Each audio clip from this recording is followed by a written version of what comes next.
Hey guys, thank you for watching Travelin' with Jay. This is me Janita and I'm back with another update on the IPO. As informed earlier, I told you there are n numbers of IPO lined up in the second half of 2021. So we will be seeing more videos about IPO. As the thumbnail suggests, today we are going to discuss about the most trending IPO in the market, that is Zomato.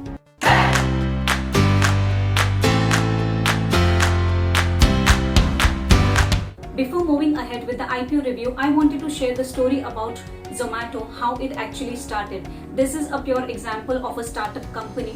So let's begin. If you're new to this channel and you have not subscribed to my channel, please subscribe to Travelin' with Jay and hit the bell icon so that you get notifications for all my future videos.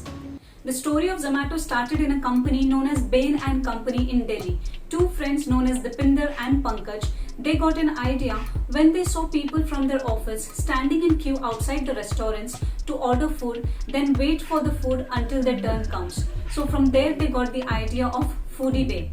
At first, they started listing restaurants' menu on the internet website foodiebay.com, and later when they saw surge in traffic on their intranet website, they decided to launch their own website. They started listing restaurants from Delhi NCR and it quickly expanded to Kolkata and Mumbai.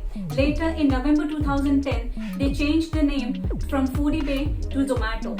From their office, soon it became famous in their vicinity, and then to make the life easier of the users, they thought of building the mobile application. Dipinder and Pankaj's idea impressed the owner of Naukri.com, that is Sanjeev Bikhchandani, who funded Zomato with 1 million USD in December 2010. And in the second round, again, he invested 3.5 million USD through his company InfoEdge India, which made InfoEdge India a holder of 50% of shares in Zomato. Other investors of Zomato includes Sequoia Capital, VY Capital and Temasek. Soon from India, they expanded to Dubai, Sri Lanka, United Kingdom, South Africa, Turkey and New Zealand in September 2012. And now in 2021, they are listing their company in Bombay Stock Exchange. So let us see what other services Zomato provides. As of 31st December 2020, Zomato is one of the leading online food service platform in terms of value of food sold. And everyone would agree with me that Zomato was the only one which was working in this pandemic. When everything was closed and you are hungry, Zomato was always available, delivering food at the doorstep, and that too with no contact deliveries. In B2C, that is business to customers, Zomato offers food delivery and dining out services where customers can search and discover restaurants, order food delivery, book a table, and also make payments for dining out at restaurants. While under B2B segment, that is business to business segment, Zomato generates revenue from Hyperpure, that is supply of high quality ingredients and kitchen products to restaurants, and they also have a loyalty program known as Zomato Pro. As of 31st December 2020, Zomato has established a strong base across 23 countries with 1,31,233 active food delivery restaurants, 1,61,637 active delivery partners, and an average monthly food order of 10.7 million customers. Now let's check out the strengths of the company. Zomato is among the leading food service delivery platform. It's a recognized brand equity across India, and they have a widespread and efficient on-demand hyperlocal delivery network. It has a strong network of lakhs of restaurants and delivery partners. Let me show you the financial track record of the company. As you can see, the financial summary for Zomato doesn't look quite well. As of 31st March 2019, they were in loss of 10,105 million. Then in 31st March 2020, they were in loss of 23,856 million.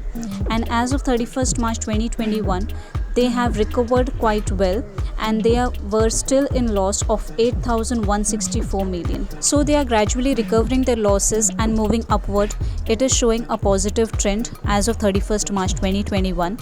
So the proceeds from the IPO will be utilized towards organic and inorganic growth and also towards some corporate purposes.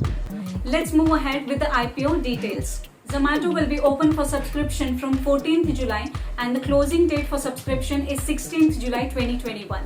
The price band of this particular shares is Rs 72 to 76 rupees per equity share. It will be listed on Bombay Stock Exchange. Market lot is a 195 shares, which means if you buy one lot, you will get 195 shares. Allotment date is 22 July 2021 and it will be listed on stock exchange on 27 July 2021. To buy one lot, you will require 14,820 rupees and maximum you can buy 13 lots. So the issue size of this particular IPO is 9,375 crores, out of which 9,000 crores is a fresh issue and the rest 375 crore is offer for sale, which means promoters can sell their shares and reduce their holdings. So guys, that was all about the Zomato IPO. I would definitely recommend you to apply for this particular IPO, and this is going to be an oversubscription. So unfortunately, if you don't get the IPO, you can also buy the shares of Zomato once it is listed on the stock exchange. I hope you like this video. Please hit the like button, share this video with your friends and family, and please subscribe to my channel Travelin' with Jay. I will see you soon with another video. Till then, take care. Bye.